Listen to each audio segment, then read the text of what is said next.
Hello friends, welcome to Designing and Fabrication. আজি আমি discuss কৰিম ওয়েল্ডাৰৰ এখন নতুন কোৱেশ্চন পেপাৰ এখন অৰ্ডিনেন্স ফ্যাক্টৰী মেধাকত আহি যোৱা পেপাৰ হয় 2017ত হৈছিলে এক্সাম তো তাৰে পেপাৰ এটো আগত মই অলৰেডি অৰ্ডিনেন্স ফ্যাক্টৰী বোৰ্ডৰ পেপাৰ আপলোড কৰিছো যদি নাই সো তেনেহলে প্লেলিষ্টত গৈ চাই ল'ব এখন অৰ্ডিনেন্স ফ্যাক্টৰী মেধাক যেটো হায়দৰাবাদত লোকেটেড আছে তো তাৰ ওয়েল্ডাৰৰ পেপাৰ হয় First 20টা questions আইছে নন টেকনিক্যাল পৰা আৰু পিছৰ যি 80টা questions হেগিটা টেকনিক্যাল question আইছে সো আমি 80 questions টেকনিক্যাল আমি ডিসকাস কৰিম তো প্ৰথম কোৱেশ্চনটো কৈছে in TIG welding of aluminum alloys for a welding speed of 250 mm per minute তাৰ যেটো স্পীডৰ ৰেট হেতু কৈছে 250 mm per minute for a thickness of 3 mm and recommended gas setting তো যদি তা 3 mm হয় thickness টো আৰু তেনেহলে গ্যাস সেটিংটো কিমান হ'ব তেতিয়া এৰ কাৰেক্ট আনসাৰ হ'ব 10 মিনিটস or 10 লিটাৰস পাৰ মিনিট এটো যেটো ফ্লো ৰেট হয় এটো ওপৰত ডিপেন্ড কৰে সো নৰমালি এটো 10 হয় আৰু ম্যাক্সিমাম এটো 15 লগে যায় আৰু যিমান ডায়ামিটাৰ ডিক্ৰিজ হ'ব হিমানে তাৰ স্পীড ইনক্ৰিজ হয় বা আমি অপোজিট ওয়ে এনেকৈ ক'ব পাৰো যে যিমান স্পীডটো বেছি বাঢ়ি যাব হিমানে তাৰ মানে ইলেক্ট্ৰোডটো ডায়ামিটাৰটো ডিক্ৰিজ হয় diameter increase hole me electrode to speed to decrease ho jay second question to কৈছে the little hole is produced at the leading edges of the crater right under the tip of the electrode is called মানে এটা welding কৰো তেতিয়া তাৰ মানে ইলেক্ট্ৰোডৰ একেবাৰে তলত যেটো আমাৰ হোল ফৰ্ম হৈ যায় তাৰ পিছত এই হোলটো জৰুৰী হয় এটো কি হোল বুলি কোৱা হয় যেটো কাৰণে proper deep penetration required so proper penetrationৰ কাৰণে যেটো হোল ফৰ্ম হয় হেতু কি হোল বুলি কোৱা হয় 3 number question to question an engineering component is having a major diameter is d mm and minor diameter is small d mm the length of the taper is l mm what is the taper per unit length here the formula আছে যেটো taper যেটো length হয় এই taper length formula measure কৰিলে formula আছে capital D minus small d by l Question number 4 question to avoid the distortion in gas welding the following procedure is most preferred কোনটো procedure লোৱা হয় use a few weld passes as possible use leftward technique plan the welding sequence and use rightward technique so the correct answer about plan the welding sequence C is the correct answer So question number 5 to question which of the following instrument is susceptible to arc blow মানে কিহত arc blow to নহয় normally DC component সবতে arc blow হয় AC ত নহয় so alternating current আমি পোৱা হয় from transformer set so transformer is the correct answer 6 is what is the operating principles of a liquid penetrate testing method NDT non destructive testing তো ইয়াত mainly non destructive testing or liquid penetrate method হয় তো হেতু মানে main operating principle কিহত হয় আৰু liquid penetrate testing যেটো হয় হেতু only for surface defect measure কৰে সব surface defect measure কৰিব নোৱাৰে তো ইয়াৰ কাৰেক্ট আনসাৰ হ'ব capillary actions and the dye applied কাৰণ আমাৰ তাত যেটো capillary action টো হয় তাৰ কাৰণে হে যেটো penetrate দিয়া হয় বা যেটো dye দিয়া হয় এইটো মানে মেইন ক্ৰ্যাকৰ ভিতৰত সোমাই যাব পাৰে আৰু যাৰ ফলত মানে যেতিয়া ডেভেলপাৰ এপ্লাই কৰি দিয়া হয় তেতিয়া তাৰ penetrate টো মানে ডিস্টিংক্ট হৈ যায় ভিজিবল হৈ যায় সো ইয়াৰ মেইন অপাৰেটিং প্ৰিন্সিপল হৈছে by the capillary method and dye applied So next question to question 7 number question to what type of the power source is called in gas metal arc welding gas and metal arc welding or কেনেকুৱা ধৰণৰ power supply use কৰা হয় তো এটো হ'ব constant voltage direct current constant voltage gas metal arc welding যেটো carbon dioxide welding বুলি কোৱা হয় আৰু question number 8 to question which one of the following defects is can be found by a neck break test in fillet weld T joint so neck break test হৈছে এটা DT এটা destructive test method so ইয়াত মানে কেনেকুৱা ধৰণৰ defect measure কৰিব পাৰি so ইয়াত lack of penetration বা lack of penetration হ'ব আৰু lack of fusion মেজাৰ কৰিব পাৰি so ইয়াত মানে কারেক্ট আনসার হ'ব lack of root penetration to proper হৈছে নে নাই হোৱা এটো মেজাৰ কৰিব পাৰি by this neck break test 9 question to কৈছে why is it recommend that the synthetic cloths should not be worn while the operating the plasma arc cutter plasma arc cutting করে synthetic কাপোৰ কেটো পিনিব নাই তাৰ কাৰণ হৈছে হেতু সোনকালে জ্বলি যাব কটনৰ আমি ড্ৰেছ পিনিব লাগে নৰমালি যি কোনো ওয়েল্ডিং এ হোক কটনৰ ড্ৰেছ পৰিব লাগে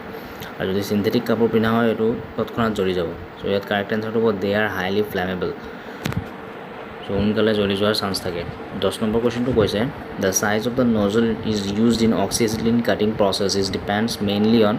এইটো সাইজ হয় নজলৰ সেইটো মেইনলি ডিপেণ্ড কৰে তাৰ মেটেল থিকনেছটোৰ ওপৰত thickness of the metal to be cut যেনেকৈ এতিয়া 3 mm to 6 mm হ'লে আমি 0.8 mm নজল ইউজ কৰিম মোৰ দেন 6 mm to নেক্সট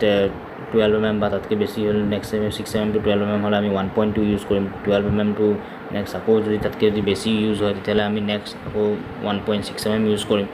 তেনেকৈ সেইটো আমি ডিপেণ্ড কৰে থিকনেছটোৰ ওপৰত তাৰপিছত 11 নম্বৰ কুৱেশ্যনটো কৈছে the size of the weld is placed size of the weld is placed on the left side of the weld symbol এইটো চিম্বলটা আছে যেতিয়া আমি ৱেল্ডটো কৰোঁ সদায় তাৰ ওপৰত যেনেকৈ ফিলেটৰ চিম্বলটো থাকে ট্ৰাইংগল টাইপৰ এনেকৈ সদায় সাইজ অফ দ্য ৱেল্ডটো সদায় প্লেচ কৰা হয় left side of the weld এইটো তাৰ ৱেল্ড থাকিব তাৰ সদায় লেফ্ট ছাইডত চিম্বলটো দিয়া হয় 12 number question to কৈছে the selections of the welding machine is determined by its output amperage বা output current আমি মেচিনটো কেনেকৈ সিলেক্ট কৰিম তাৰ output currentৰ ওপৰত question number 13 to কৈছে in a weld joint the fusion zone is heated up to a melting point of the metal which zone is adjacent to the fusion zoneৰ কিনাৰৰ জোনটো কোনটো এটো হৈছে heat affected zone a depression is formed at the end of the weld সেইটো কোৱা হয় crater যেতিয়া ৱেল্ডৰ একদম লাষ্টত যেটো এটা ডিপ্ৰেশ্যন ফৰ্ম হয় গাট টাইপৰ ফৰ্ম হৈ যায় তে সেইটো ক্ৰেটাৰ ডিফেক্ট বুলি কোৱা হয় for oxyacetylene welding of aluminum the flame is used is oxyacetylene welding of aluminum welding কাৰণে neutral flame ইউজ কৰে but slightly excess of acetylene use কৰা হয় for oxyacetylene welding of aluminum neutral flame but a little has excess of acetylene itu correct answer in engineering drawing what does the continuous broken lines indicate continuous jodi broken line hoy jetu ami hidden lines buli ko hidden line to continue broken line aru the 17 number to hoise the function of the high frequency unit in gas tungsten arc welding mane jetu TIG welding kotha hoise HF unit process TIG welding on normally jetu HF transfer buli koy high frequency unit to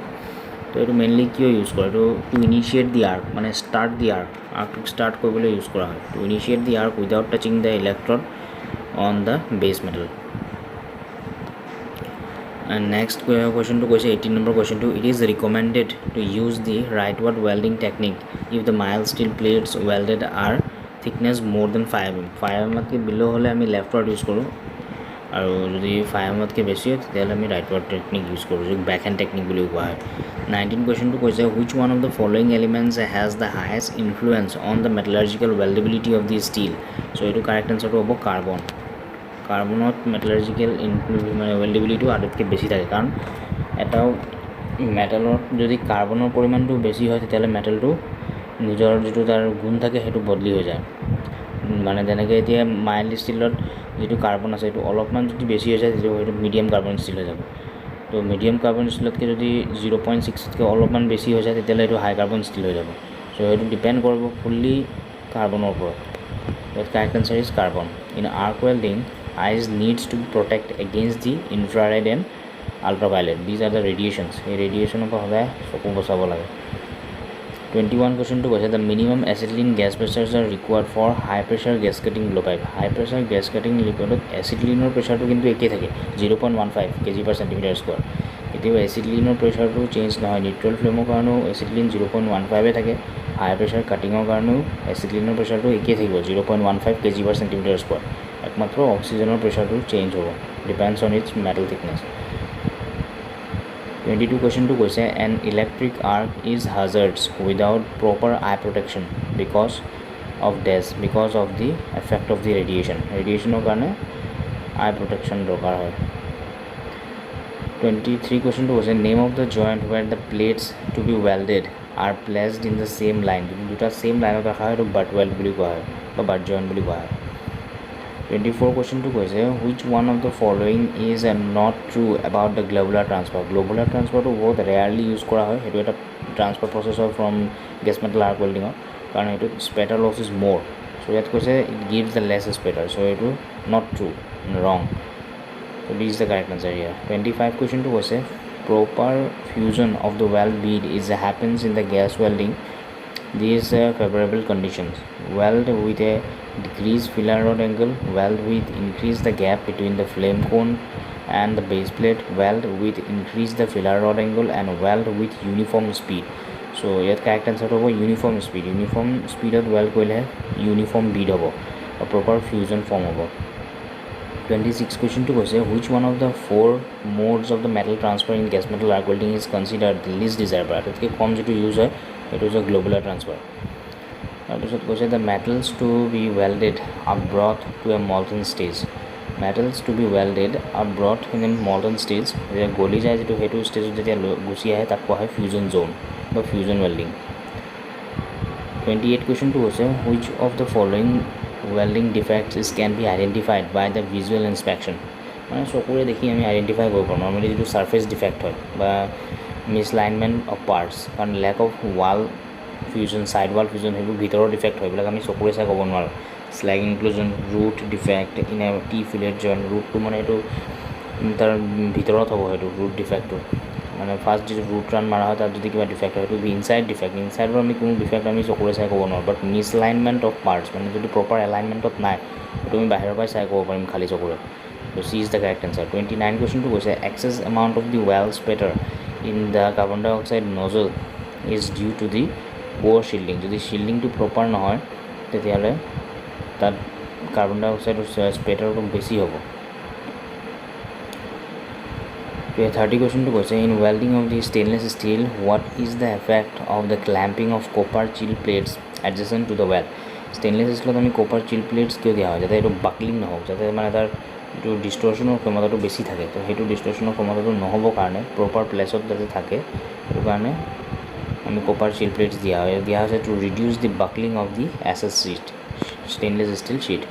31 কুৱেশ্যনটো কৈছে the columbium metal electrodes are use in the stainless steel because they are prevent the weld decay. মানে weld decay হৈছে যেতিয়া stainless ষ্টিলটো 1100 degree চেলচিয়াছলৈকে heat কৰি দিয়া হয় তেতিয়া তাত মানে কাৰ্বনৰ যিটো কৰ'জন ৰেজিষ্টেণ্ট এবিলিটি, যিটো মামৰে নধৰা যিটো এবিলিটি সেইটো হেৰাই যায়. ত' সেইটো কাৰণে ষ্টেইনলেছ ষ্টিলত মামৰে ধৰিব ধৰে. চ' সেইটোৰ পৰা যাতে বচাবৰ কাৰণে আমি নৰ্মেলি ষ্টেবিলাইজ এলিমেণ্ট যেনেকৈ কলম্বিয়াম, জিৰকনিয়াম, টাইটেনিয়াম সেইবিলাক এড কৰা হয় যাতে মানে যাতে মামৰে নধৰা যিটো এবিলিটি সেইটো তাত যাতে হেৰাই নাযায়. চ' সেইটোকে কোৱা হৈছে ৱেল ডিকে. 32 কুৱেশ্যনটো কৈছে which type of the welding machine is used for welding of pipe in all position where welds of the high radiographic standard are required. So' ইয়াৰ কাৰেক্ট এনচাৰটো হ'ব ৰেক্টিফায়াৰ ছেট. ৰেক্টিফায়াৰ ছেটত কি হয় আমি যিকোনো পজিশ্যনতে ৱেল্ডিং কৰিব পাৰোঁ. Pipes in all positions where the welds of the high radiographic standard are required. ইয়াৰ কাৰেক্ট এনচাৰটো হ'ব ৰেক্টিফায়াৰ ছেট. ৰেক্টিফায়াৰ ছেট যিটো মানে কাৰেণ্টটোক কনভাৰ্ট কৰিব পাৰে ফ্ৰম AC to DC. 33 কুৱেশ্যনটো কৈছে which of the following welds is a not considered in a butt joint. Butt জইণ্টত প্লাগ জইণ্টটো আমি ইউজ কৰা নহয়. প্লাগ আৰু স্লট ৱেল্ড এটা আছে, তো সেইটো কেতিয়াও বাট জইণ্টত ইউজ নহয়, সেইটো লেপ জইণ্টত মেইনলি ইউজ হয়. আৰু ইয়াত কোৱা হৈছে weld symbol is given in the drawing what is the edge preparation is required for each of the sheet metal to be welded. এইটো মেটেলটো দিয়া আছে, তাৰ এইটো কি কাৰেক্ট এনচাৰটো কিমান হ'ব? ইয়াত single V with a bevel angle of 22.5 degree. ইয়াত যিটো গ্ৰুভ এংগল আছে সেইটো 45 ডিগ্ৰী হয়,